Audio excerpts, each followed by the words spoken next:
তোমাদের মনে কি কখনো এরকম প্রশ্ন আসে না যে যখন অতিরিক্ত পরিমাণে কারেন্টটা তৈরি হয় কিন্তু সেই পরিমাণ ডিমান্ড থাকে না, তো সেই এক্সেস অ্যামাউন্ট অফ যে কারেন্টটা, সেই কারেন্টটাকে কি করা হয়? কারণ ওইটা হচ্ছে এসি কারেন্ট, সেই কারেন্টটাকে কিন্তু ধরে রাখা যায় না। যেমন তুমি তোমার বাড়ির জলের ট্যাঙ্কিটা তোমার ইচ্ছা মতো ফুল করে রাখতে পারো, তো তোমার প্রয়োজনে তুমি ব্যবহার করতে পারো, তেমনি কারেন্ট ইচ্ছা মতো প্রডিউস করে সেটাকে কিন্তু যখন খুশি তখন মনের মতো ব্যবহার করা যায় না, কারণ ওটা অল্টারনেট কারেন্ট। বাড়িতে যেই কারেন্টটা তোমাদের ঢুকছে সেটা হচ্ছে এসি কারেন্ট, সেই এসি কারেন্টটাকে ওইভাবে স্টোর করা যায় না, সেটাকে কিন্তু কিছু পদ্ধতি আছে, সেই পদ্ধতি অনুযায়ী স্টোর করে রাখতে হয়। তো ধরো তোমাদের যে স্টেট, সেই স্টেটে 10 গিগাওয়াট, সাপোজ 10 গিগাওয়াট হচ্ছে গিয়ে ডিমান্ড, সাধারণত ডিমান্ড, সামহাও কোনো দিন সেখানে দেখা গেলো 12 গিগাওয়াটের কারেন্ট তৈরি করা হয়েছে। তো সেই যে 2 গিগাওয়াট, ওইটা তাহলে কি করা হবে? ওই 2 গিগাওয়াটটা কিন্তু তোমার স্টোর করা হবে। সেই স্টোরের মেথডটা কি? ম্যাক্সিমাম পিপলের মাথায় যে স্টোরের মেথডটা জানা আছে সেটা কিন্তু ব্যাটারি সিস্টেম, যে ব্যাটারিতে স্টোর করে দেওয়া হবে। কিন্তু আরও বিভিন্ন রকমের স্টোরেজ সিস্টেম আছে, সেটা তোমাদের জানা দরকার, বা তোমরা যদি না জেনে থাকো তো ভিডিওটা দেখো, তো তোমরা এই বিষয়ে নলেজটা পাবে। তো দেখো কী কী স্টোরেজ সিস্টেম আছে। Types of energy storage, number 1 হচ্ছে পাম্প হাইড্রো স্টোরেজ, যেটাকে শর্টফর্মে বলা হচ্ছে PHS। নাম্বার 2 হচ্ছে battery energy storage system, BESS, base. Connecting solar thermal storage system 3 নম্বরে। 4 নম্বর হচ্ছে কম্প্রেসড এয়ার এনার্জি সিস্টেম। 5 নম্বর হচ্ছে fly wheel energy storage system. 6 নম্বর হচ্ছে গ্র্যাভিটি এনার্জি স্টোরেজ সিস্টেম। আর ভারতের 2036-এর মধ্যে লক্ষ্যমাত্রা রাখা হয়েছে যে 174 গিগাওয়াটের আর 888 গিগাওয়াট আওয়ার্স পিছু 174 গিগাওয়াট কিন্তু স্টোর ক্যাপাসিটি ভারত কিন্তু ইনস্টলেশন করবে। আর বর্তমানে ইন্ডিয়ার কতটা ইনস্টল করা রয়েছে? বেস ক্যাপাসিটি, যে বেস মানে হচ্ছে এই যেখানটা বেস ক্যাপাসিটি দেখো 0.27 গিগাওয়াট। আর PHS, এই যে PHS ক্যাপাসিটি হচ্ছে কত? 7.2 গিগাওয়াট। ভারতে যে পরিমাণ বিভিন্ন সোর্স থেকে, গ্যাস বেসড যেখান থেকে কারেন্ট তৈরি হয়, তারপর হচ্ছে কোল বেসড যেখান থেকে কারেন্ট তৈরি হয়, হাইড্রো ইলেকট্রিসিটি, সোলার এনার্জি, তারপরে হচ্ছে উইন্ড যে টারবাইনগুলো ঘোরানো হয় সেখান থেকে যে কারেন্ট তৈরি হয়, এরকম বিভিন্ন যে সোর্স থেকে ভারতে যে কারেন্টটা তৈরি হয়, সেই কারেন্ট তৈরির কিন্তু 53% সেটা কিন্তু রিনিউয়েবল সোর্স অফ এনার্জি, মানে যেগুলো কিন্তু সাধারণত সোলার পাওয়ার বলো, উইন্ড পাওয়ার বলো, তারপরে হচ্ছে জলশক্তি বলো, এই ধরনের যেগুলো হচ্ছে রিনিউয়েবল, মানে যেটাকে পুনরায় আমরা ব্যবহার করতে পারবো, সেই ধরনের শক্তি থেকে কিন্তু কারেন্টটা প্রস্তুত করা হয়। এবার উইন্ড যেটা সবসময় কিন্তু উইন্ড টারবাইন ভালোভাবে কাজ করবে না, কারণ উইন্ড ফ্লোটা সবসময় সুন্দর হয় না। তারপরে হচ্ছে গিয়ে তোমার সোলার এনার্জিটা কিন্তু সবসময় সুন্দরভাবে কাজ করবে না, যেমন রাতে। তো সেই সময় কিন্তু পাওয়ার যে প্রোডাকশান সেটা কিন্তু বন্ধ হয়ে যাবে। তাহলে সারাদিনে যে পরিমাণ পাওয়ার তৈরি হবে সেটা তো কনজাম্পশান পুরোপুরি যদি ইউটিলাইজ না করা হয়, তাহলে বাকি যে এক্সট্রা তৈরি হবে সেটা কী করতে হবে? সেটা স্টোরেজ করতে হবে, কেন রাত্রেবেলা সেটাকে কাজে লাগাতে হবে। আর কোল এগুলোতে আগামী দিনে নিঃশ্বাস হয়ে যাবে, তার মানে কি ভবিষ্যতে আমরা কিন্তু এই ধরনের রিনিউয়েবল সোর্সের উপরে ডিপেন্ডেবল হবো। তাহলে আমরা যদি স্টোরেজ ক্যাপাসিটিটাকে ঠিকমতো অর্জন করতে না পারি, তাহলে আগামী দিনে কিন্তু আমাদের অন্ধকারেই থাকতে হবে। তো এটা একটা বড় কারণ, যেই কারণে কিন্তু বিভিন্ন দেশ, সারা পৃথিবীর বিভিন্ন দেশ কিন্তু স্টোরেজ ক্যাপাসিটি ইনস্টলেশনের দিকে জোর দিচ্ছে। তো এইগুলো একটা একটা করে আমি এক্সপ্লেনেশন করছি, তোমরা দেখো। আর আমরা এক্সপ্লেন করবো যে প্রত্যেকটা যে স্টোরেজ সিস্টেম সেগুলো কি অ্যাকচুয়ালি। তো দেখো ফার্স্টের থেকে আমরা শুরু করছি। পাম্প হাইড্রো স্টোরেজটা কি?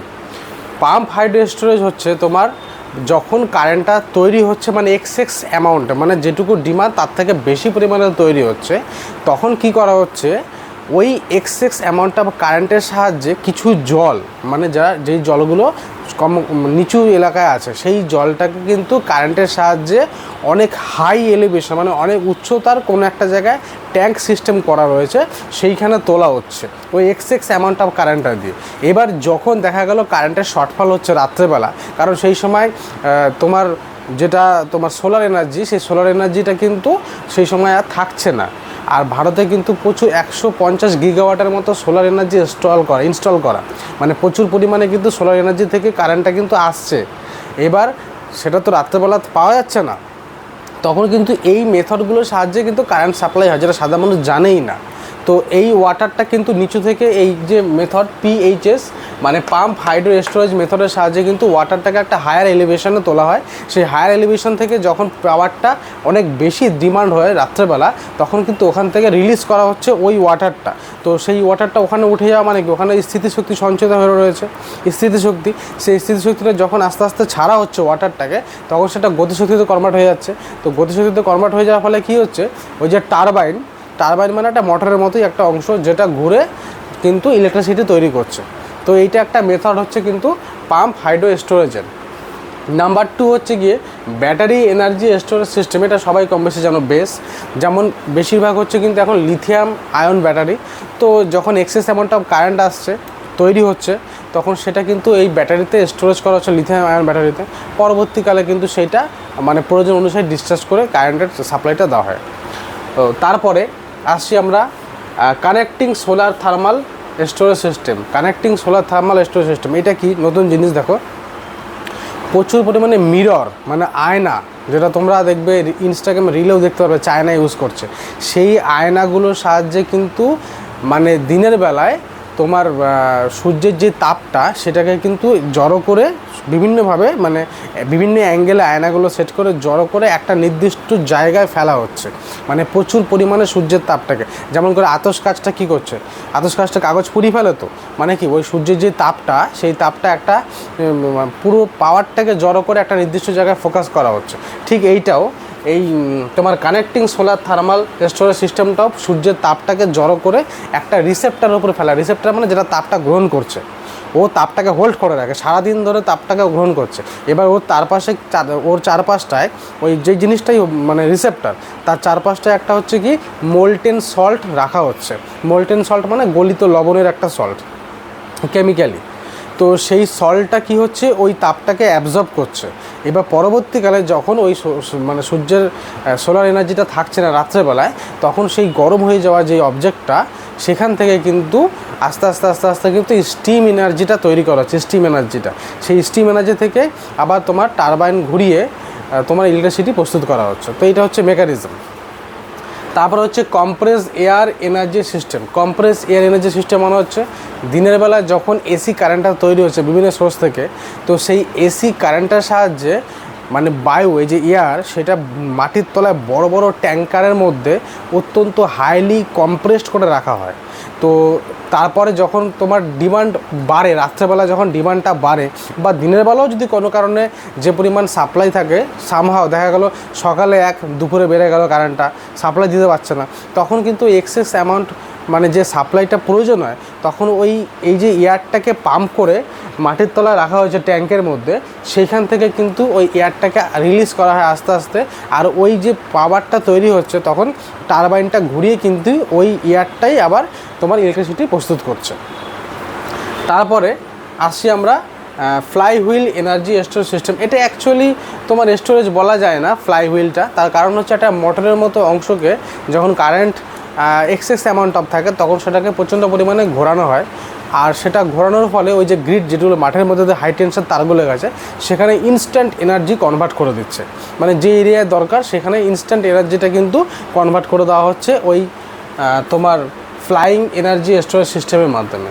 এটা অ্যাকচুয়ালি কখনো কখনো কী হয়, কোথাও ডিমান্ড বেশি কোথাও ডিমান্ড কম, এই যে আপস ডাউন এইটার সঙ্গে ভারসাম্যটা বজায় রাখতে এই ফ্লাইং এনার্জি স্টোরেজ সিস্টেমটা ইউজ করা হচ্ছে। তারপরে আসছে গ্র্যাভিটি এনার্জি স্টোরেজ সিস্টেম। যখন দিনের বেলায় প্রচুর পরিমাণে কারেন্ট তৈরি হয়, সেই এক্সেস অ্যামাউন্ট অফ কারেন্টটা দিয়ে প্রচুর ভারী ভারী অবজেক্ট উঁচুতে তোলা হয়, মানে অনেক হায়ার উঁচুতে তোলা হয় উঁচুতে। এবার যখন কারেন্টটা ওই জায়গায় থাকছে না, তখন কিন্তু কি হচ্ছে ওই যে রাত্রেবেলা বা অন্য দিনের অন্য সময় যখন কারেন্টের প্রচুর প্রয়োজন হচ্ছে, মানে ডিমান্ড বাড়ছে কিন্তু সাপ্লাই থাকছে না, তখন ওই উঁচু থেকে ওই যে হেভি অবজেক্টগুলো ওগুলোকে নিচে ফল করা হয়। আর সেইটা কিন্তু টারবাইনটাকে ঘোরাতে সাহায্য করে।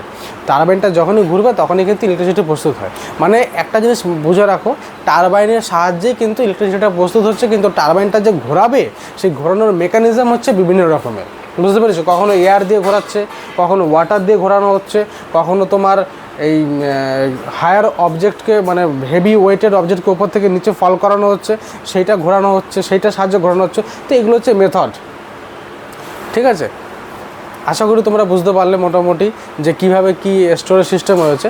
এবার সারা বিশ্বের এই যে বিভিন্ন ধরনের মানে যতগুলো স্টোরেজ সিস্টেম দেখলে সারা বিশ্বে কিন্তু সবথেকে বেশি প্রচলিত হচ্ছে কিন্তু এই যে পাম্প হাইড্রো স্টোরেজটা আর হচ্ছে গিয়ে ব্যাটারি এনার্জি স্টোরেজ সিস্টেম, এই দুটি সবথেকে বেশি প্রচলিত। এগুলো যে নেই তা না, এগুলোও আছে, কিন্তু সবথেকে বেশি প্রচলিত হচ্ছে কিন্তু এই দুটো।